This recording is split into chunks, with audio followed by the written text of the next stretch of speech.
Good morning বন্ধুরা। আজকে বুধবার বিশ্বকর্মা পূজা, তাই ভাবলাম ভিডিওটা বানিয়ে ফেলি। কারণ আজকে বিশ্বকর্মা পূজার কিছু মুহূর্ত আপনাদের শেয়ার করবো। এদিকে দাদা ধরছে স্কুটি, এদিকে বাবা ধরছে ট্র্যাক্টর। কারণ ধান জমি থেকে ওঠার পরে ট্র্যাক্টরটি ধোয়াই হয়নি, তাই বাবা একটু ভালো করেই ধরছে। তো এদিকে বাইকটিও রয়েছে ধোয়ার জন্য। তো আমিও ভাবলাম একটু হাত লাগিয়ে দিই, কারণ এতক্ষণ ধরে পারিনি দেখাতে আপনাদের। কারণ আমি ধরছিলাম, ভিডিওটি বানানোর জন্য সুবিধা পাচ্ছিলাম না। তো ভাই এলো, ভাইকে আমি মোবাইলটি ধরিয়ে দিলাম। তখন ভালোভাবে ধুয়ে নেব। তখন এটাই বাইক ছিল ধোয়ার।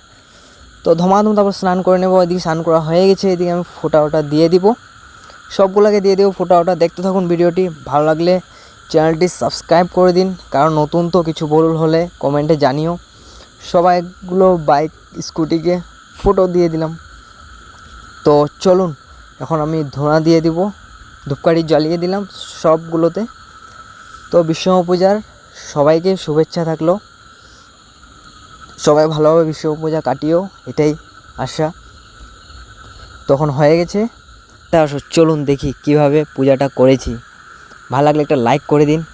তো একটা জিনিস দেখাবো আপনাদের, দেখুন কি সুন্দর লাগছে দেখতে, পুরো একদম ধুয়ে ধায়ে রেডি। তো বলতে পারবেন এখন আমরা কোথায় যাচ্ছি? তো আমরা যাচ্ছি এখন আমাদের দাদার গ্যারেজে বিশ্বকর্মা পূজা। তাই এসে পড়লাম আমরা।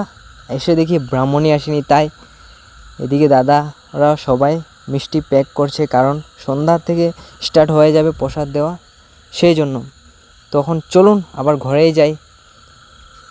প্রসাদ ভাঙার হয়ে গেছে, খেয়ে দিয়ে ধমাধম ট্র্যাক্টরটি দেখুন কী সুন্দর লাগছে। নদী কিনারে যায়, নদী কিনারে বহুত জোর মাটি ভাঙছে আমাদের, দেখতে পাচ্ছেন বহুত জোর নদী ভাঙছে আমাদের। তো ভিডিওটি ভালো লাগে।